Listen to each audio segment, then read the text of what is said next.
Bismillahirrahmanirrahim. Assalamualaikum warahmatullahi wabarakatuh.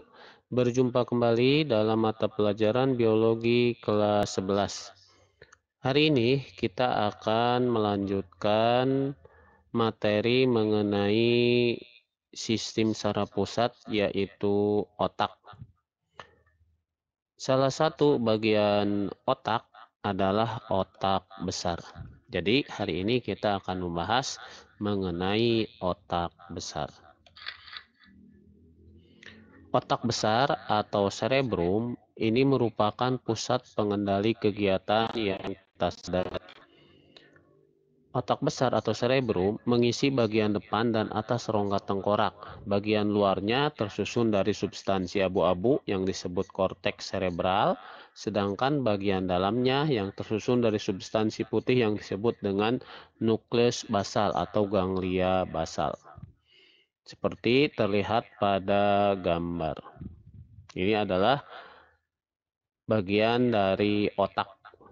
Ya, ada otak besar, ada hipotalamus, talamus, otak kecil, kelenjar hipofisis, otak tengah, pons atau jembatan Farol, dan medulla oblongata yang nanti kita akan bahas satu persatu dalam video selanjutnya. Oke, kita lanjut. Untuk substansi abu-abu atau korteks cerebral, kita akan bahas lebih dalam lagi, di mana korteks cerebral ini menempati 80% dari total massa otak, memiliki ketebalan sekitar 5 mm, serta memiliki pelekukan yang meningkatkan luas permukaannya. Korteks cerebral terbagi menjadi dua belahan, atau disebut hemisferal cerebral, yaitu sisi kanan dan sisi kiri yang dihubungkan oleh serat pita tebal dari bahan putih cerebrum yang disebut dengan corpus callosum. Setiap belahan terdiri atas 4 lobus yang terpisah. Setiap hemisfer memiliki visura atau ceruk dalam dan sulcus atau ceruk dangkal. Permukaan jaringan otak membentuk bagian bulat menonjol yang disebut dengan gyrus.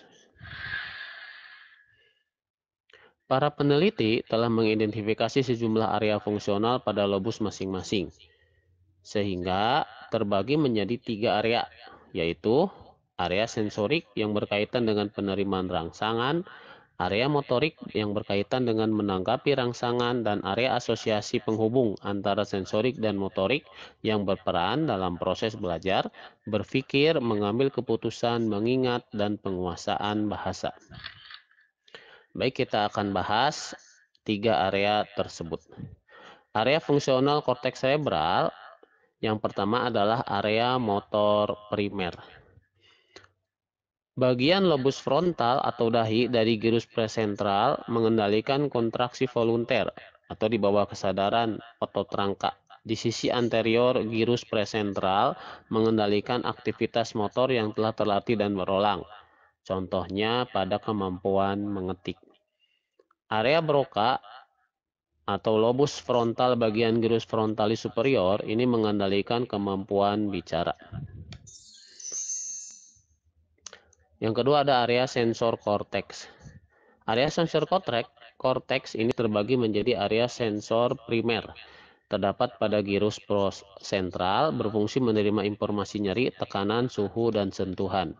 Lalu ada area visual primer. Ini terdapat di lobus occipital atau kepala bagian belakang yang berfungsi menerima informasi dari retina mata. Selanjutnya ada area auditory primer. Ini terdapat pada tepi atas lobus temporal atau pelipis yang berfungsi menerima impuls pendengaran atau suara. Selanjutnya ada area olfaktori primer. Ini terdapat pada permukaan media lobus temporal yang berkaitan dengan indera penciuman. Lalu ada area pengecap primer atau gustatory. Ini terdapat di lobus parietal atau ubun-ubun di dekat bagian inferior gyrus postsentral. Area ini berfungsi untuk persepsi rasa seperti manis, asin, asam, dan pahit. Selanjutnya ada area asosiasi.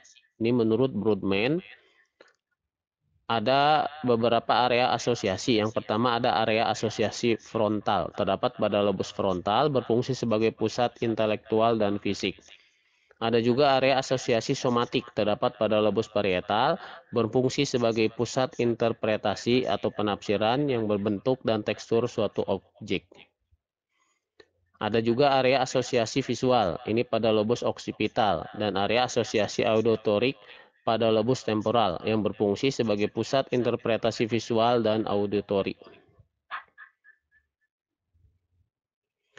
Selanjutnya ada area wicara Wernicke terdapat pada bagian superior lobus temporal yang berfungsi sebagai pusat bahasa dan wicara. Ada juga nukleus basal. Ini merupakan pusat untuk koordinasi motor. Jika bagian ini rusak, seseorang akan menjadi pasif dan tidak mampu bergerak karena nukleus basal tidak mampu lagi mengirimkan impuls motor ke otot. Contohnya pada penyakit Parkinson, ya, penyakit yang diderita oleh petinju legendaris yaitu Muhammad Ali. Nah, itu mungkin bagian-bagian dari otak besar. Untuk tugas hari ini tentang otak besar, buatlah gambar otak besar dan bagian-bagiannya atau lobus-lobusnya yang tadi sudah disebutkan. Berilah keterangan dan fungsinya.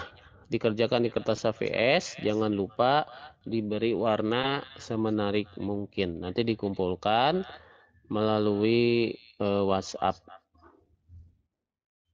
Mungkin itu saja materi yang bisa disampaikan untuk hari ini. Kita jumpa lagi di video-video berikutnya. Terima kasih. Assalamualaikum warahmatullahi wabarakatuh.